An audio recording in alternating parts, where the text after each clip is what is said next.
Non related question एक है, जिस तरह से अभी स्कूलिंग ऑन है, उसमें क्या उनको एडमिशन फीस, जो नए एडमिशन्स अभी आ रहे हैं, उनको एडमिशन फीस भरना होगा? एक अभी दूसरा दूसरा एडमिशन दूसरा दूसरा ये कि क्या विंटर जो फीस है पेरेंट्स को भरना होगा, क्योंकि 5 महीने ये एक्स्ट्रा आ रहे हैं सेम क्लास में, क्योंकि नया सेशन होने के बाद काफ़ी ज़्यादा तज़ब्ज़ुब में यहाँ पर जो पेरेंट्स हैं वो देखे जा रहे हैं। इसके हवाले से दो बताइए सर। देखिए, आपने दो क्वेश्चंस Right. बताए।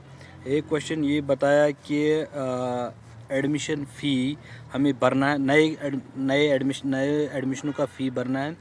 एज़ ऑफ नाउ नए एडमिशन नहीं होने हैं। सपोज़ 9th का बच्चा है, वो जब एग्ज़ाम देगा तभी वो 10th क्लास में आएगा। जब आप 8th वाले को एग्ज़ाम करेंगे, वो 9th में आए तो एक ही क्लास में दो ग्रुप्स हो जाएंगे। तो हमने सब स्कूलों, हमारी एलैबोरेट सर्कुलर इंस्ट्रक्शंस है एडमिनिस्ट्रेटिव डिपार्टमेंट की तरफ से कि जब एग्ज़ाम के बाद ही नए एडमिशन होने हैं। तो रही बात एडमिशन फ़ी लेने का, जब एडमिशन ही नहीं होगा तो एडमिशन फ़ी नहीं ले सकते। जो नए बच्चे हैं उनका एडमिशन नए एडमिशन मार्च में एग्ज़ाम के बाद हो जाएंगे। सपोज़ यूकेजी वाला बच्चा एलकेजी वाला बच्चा यूकेजी में जाएगा, तो जब नीचे और एक क्लास आएगा तो वो किस क्लास में पढ़ेगा? जब प्रोग्रेशन हो जाएगी एग्ज़ाम के बाद, तभी वो एडमिशन उनको लेने हैं। तो नए बच्चों को एडमिशन फीस भरना होगा जो नए एडमिशन्स ले रहे हैं। जो एज़ पर जो इसमें एक फ़ी फिक्सेशन कमेटी है, उसमें जो उन्होंने फ़ी डिस्क्राइब किया हुआ, उसके अलावा कोई फ़ी नहीं भरना है।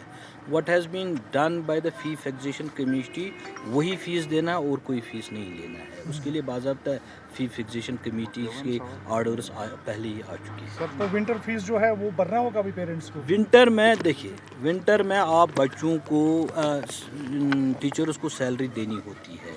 जो ट्यूशन फ़ी होता है वो उनको भरना है, लेकिन ट्रांसपोर्ट फ़ी उसमें नहीं भरना है, क्योंकि they won't be availing that facility. लेकिन विंटर में हमें प्राइवेट टीचर्स को भी सैलरी देनी है, इसलिए जो ट्यूशन फ़ी होता है वो विंटर में भी। पेरेंट्स ये क्लेम कर रहे हैं कि सेम जो क्लास की फीस है वो हमें भरनी पड़ेगी, क्योंकि नवंबर तक अगले साल ये अगले साल उतना ही आएगा। जब अगले साल वो उनका बच्चा अप्रैल में दूसरे क्लास में आएगा, तो अप्रैल से अप्रैल तक आएगा ना, ये बराबर वही दिसंबर से 10। लेकिन एक साल में पहले इनिशियल हिकअप्स आते हैं, उसको हमें ट्रांजिशन फेज में है।